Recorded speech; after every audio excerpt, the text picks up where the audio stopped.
Первая в России школа цифровых навыков и инженерных знаний открылась в столице республики. Все это стало возможно благодаря проекту «Лифт в будущее». Дополнительное, а самое главное, бесплатное образование в области сквозных технологий, программирования и микроэлектроники смогут получить дети от 13 до 17 лет.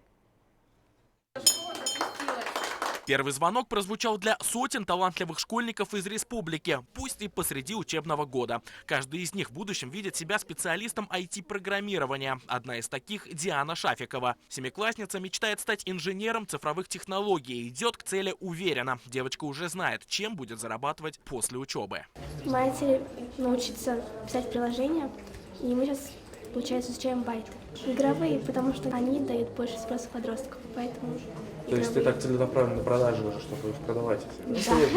Сейчас в школе цифровых навыков обучается 130 детей. Занятия проходят один раз в неделю, после основных уроков. Они после занятия, когда заканчивают в школе уроки, они приходят покушают, спокойненько подойдут, 1,5 часа позанимаются. Школа цифровых навыков базируется в Уфимском инженерном лицее-интернате и 31-й школе с углубленным изучением отдельных предметов. Планируется, что такие бесплатные школы поспособствуют созданию повышения качества жизни в регионах страны и даст возможность получить современное инженерное образование детям, находящимся в сложной жизненной ситуации. Продолжительность курса – 3 учебных года. Это только первая ступень. Далее проект «Лифт в будущее» предоставляет школьникам, получившим компетенции по программированию, карьерные перспективы на будущее. И дети, которые заканчивают «Лифт в будущую» школу, соответственно, через год, 2-3 будут иметь приоритет при поступлении уже в инженерную академию.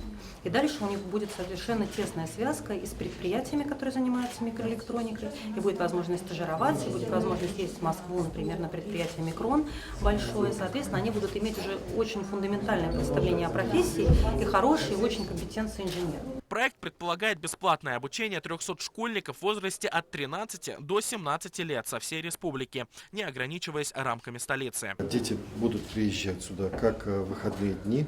В принципе, предоставляется возможность и в будние дни, и во второй половине дня обучаться с нашими преподавателями, лучшими преподавателями, которые прошли обучение, стажировки в лучших университетах страны. Набор в первый поток учащихся будет проводиться до 23 марта. Для этого нужно отправить мотивационное письмо на сайте проекта «Лифт в будущее» на тему «Почему я хочу учиться в школе цифровых навыков». Обучение будет трехлетним и бесплатным в группах по 12 человек. Дети будут изучать не только теорию, но и использовать полученные знания в решении реальных задач, а именно работать в команде и управлять проектами, осваивая soft skills.